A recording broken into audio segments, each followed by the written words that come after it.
Olá, meus irmãos queridos, eu sou a Maria Alves e nós vamos dar início ao nosso momento Perguntas e Respostas segundo o Espiritismo. O momento Perguntas e Respostas acontece todas as quintas-feiras, então vocês podem enviar as suas questões. Questão número 1. Ter amor próprio condiz, obviamente, com a evolução espiritual, né? E como lidar com a expiação, provas, tendo amor próprio?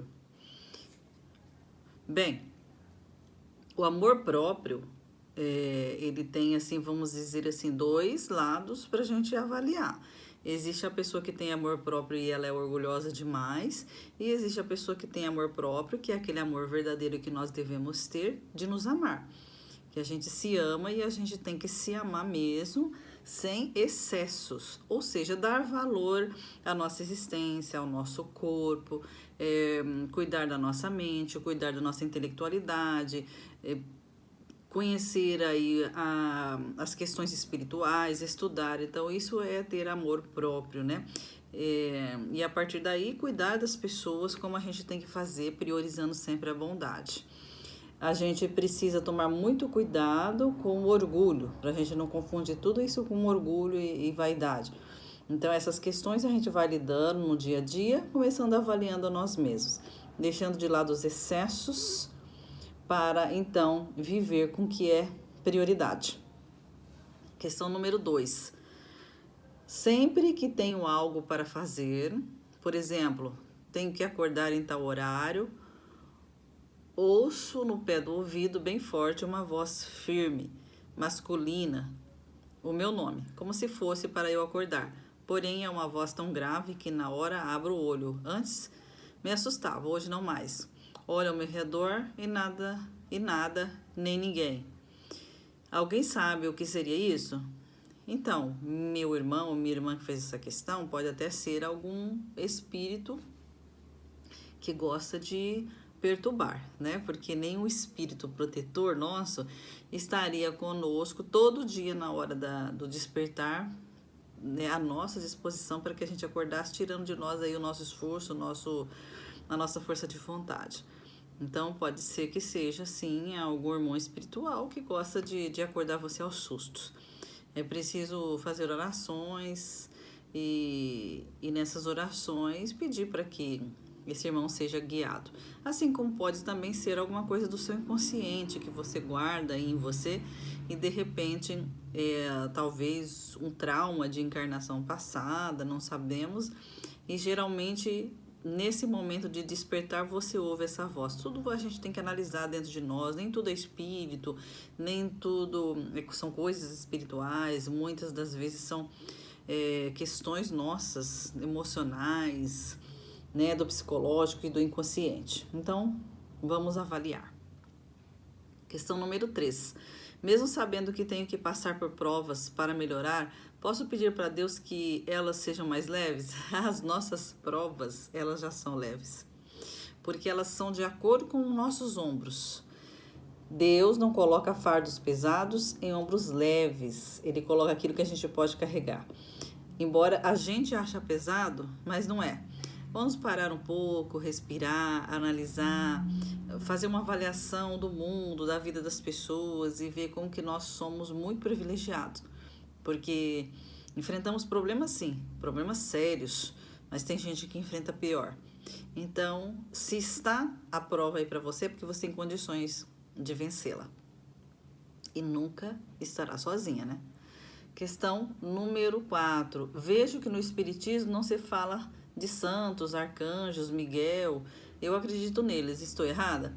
Não, você não está errada. Os anjos, na verdade, colocados aí pela Igreja Católica, até mesmo as imagens, na verdade, são espíritos mais superiores, que eles estão aí responsáveis até pelo planeta, junto para nos proteger. Mas não tem as asas, como muitos pensam, né?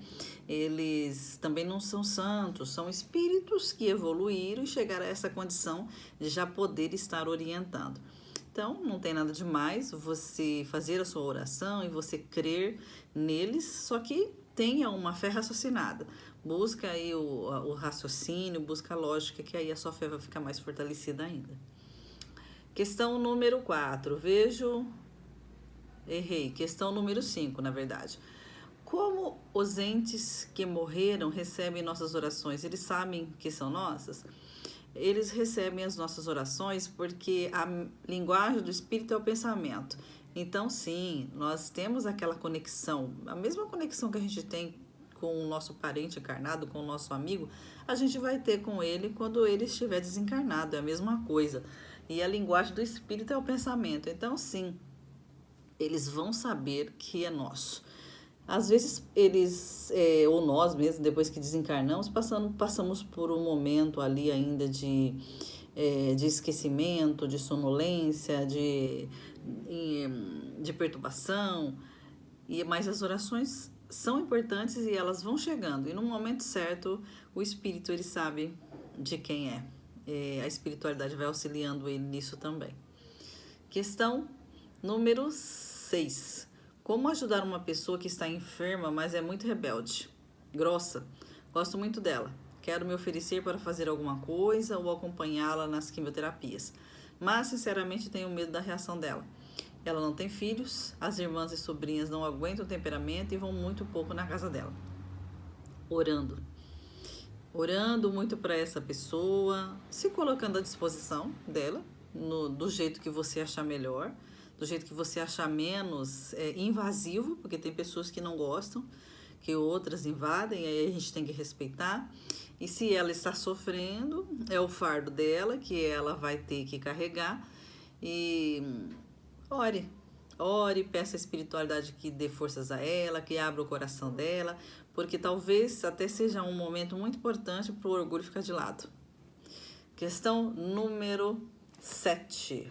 Vamos abaixar aqui para eu ver a questão número 7. O que o Espiritismo fala sobre o jejum? Quando Jesus ele colocou para nós aí que da questão do jejum, na verdade é o jejum mental. Não é a gente ficar sem comer. Hoje em dia, claro que é muito importante esse jejum até para o nosso corpo, para a estabilidade do nosso corpo.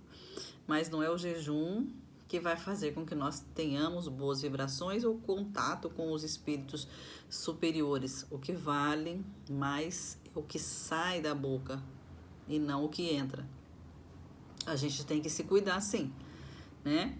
Mas evitar falar palavras erradas, grosseiras, que ofenda, usar a língua para o bem e não para o mal.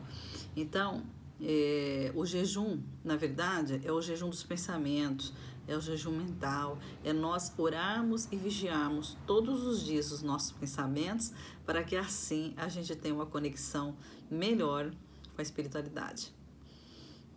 Questão número 8.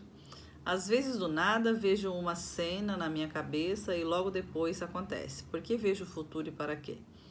Bem, o futuro, na verdade, ele não é traçado 100%. Existem lapsos, traços do nosso futuro, onde a gente... Porque foi traçado isso na espiritualidade, como uma redação, né? Uma finalidade de nós estarmos aqui, as provas que nós vamos passar, um começo, um meio... E aí nós escrevemos o nosso final dessa existência. Então, o que acontece? Tem pessoas que têm uma mediunidade ou até mesmo uma faculdade anímica de prever essas situações e acaba vendo o que acontece. Isso faz parte da faculdade mediúnica ou da faculdade anímica da pessoa, da alma da pessoa. Então, é importante que estude sobre isso, que conheça sobre si mesmo para entender o que está acontecendo e não fale nada para ninguém, que é o mais importante, para não fazer nenhum papel aí, às vezes vergonhoso, porque as pessoas começam a não acreditar e fazer algum papel que não é interessante para você. Questão número 9. Qual ensinamento Jesus queria passar quando trouxe Lázaro da morte? Naquele período, Lázaro, na verdade, ele não morreu, né? Ele estava em estado cataléptico, né? Estado letárgico, né? E somente Jesus, com a condição mais superior de entendimento, sabia disso.